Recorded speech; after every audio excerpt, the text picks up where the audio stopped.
This one, I'm going to use spray based on both pieces. So I have my backing, I have any plain batting that I want, and my quilt top. So here I'm going to tape my pieces down. And again, we're going to pretend I've done that all the way around. And then I'm going to take my batting and I'm going to lay this down and just smooth it out. Again, don't push and get wrinkles. And then I'm going to take my fusible spray. We use 505 fusible spray. Comes in 2 different sizes. Small can is $12.99. Big one is $19.99. We have both of them on the website and here in the store if you need that. So the trick with 505 spray is give it a good shake. It has a little bit of an overspray and scent, so be sure that you're in a well-ventilated area. You do not need a ton of this. Be spraying the whole thing. You don't need that much. So what you're going to do is peel your batting halfway back. And this is the same. If you have a big quilt, you're going to peel that whole piece halfway back. Give it a good shake. And I typically spray my batting. You can spray your backing. I just find it easier to spray my back. And what I'm doing is I'm going to just spritz. You can see I'm not using a ton. Just a spritz, spritz, spritz. Give it a second. And then I'm going to lay it down on here. Again, I don't want to be pushing to stretch. I want to lay it in place. And now I'm going to pat. Okay. And I'm going to go over the whole thing. And I'm going to pat that into place. And again, if you have a big quilt, you're patting that whole quilt. And what this is doing is it's bonding the batting to the backing fabric without stretching it. If I do this and push, it's actually pulling the glue away from the fabric because the batting is going to stretch differently than the fabric.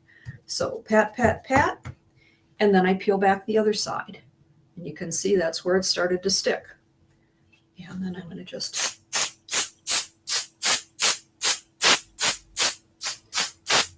Be careful where you're working that you don't get a lot of overspray. You don't want to have your can way up here and getting a lot of spray. You can see I held it pretty close and just little spritzes. If you are working on a surface you need to protect, you can put some paper underneath or scrap batting works well.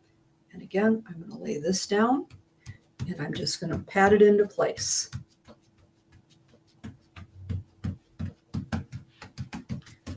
Okay. And I'm going to give it a minute or two to dry. And then I'm going to take my quilt top and I'm going to do the same thing. Again, lay it in place, not pressure, just smoothing, not pushing to stretch. Okay. And then I'm going to do the same thing I did with the batting. Halfway across. And like I said, I like to spray the batting. And that lays here. Pat that into place. Again, size, the backing is biggest, then your batting. On a big quilt, you want at least a few inches of excess batting all the way around, and then your quilt top. And then this side peels back. You can see where that gripped.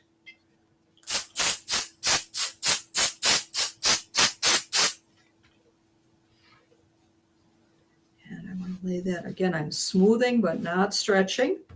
And then pat, pat, pat, pat, pat, pat. Gets it in place. This works great. It does. There are different brands. We've tried a lot. We like 505 the best. It doesn't gunk up your needle. It holds really, really well. And that is your process. So I take this off and I've got my layers are together and I'm ready to go. One thing that I do sometimes when I have a really large quilt, I don't on table runners, baby quilts, but if I have a really big quilt and I know I'm going to be crisscrossing in all different directions and rolling it one way and rolling it another to get it through my machine, I'll actually add just a couple pins to give it a little bit of extra support. Just a couple pins. I'll stick one near the middle of the project, and then I'll put a pin maybe every 12 to 14 I'm going to inches. do everything in small just scale. Maybe even a little further than Obviously, that. we don't have One the at camera each space or corner room and a to couple baste an along the entire edges. quilt. That But way, the if it process is the starts to same let no matter loose a what little size bit, project you're doesn't doing. happen often, but if it does, it stops when it hits that pin, and I don't have to go back and lay everything out again and smooth it out and deal with any of those issues. So a couple strategically placed pins will help keep everything when I go to roll that to get it into my machine. So that is the process of layering your quilt. Pin based, spray based, or the combination of fusible batting and spray based.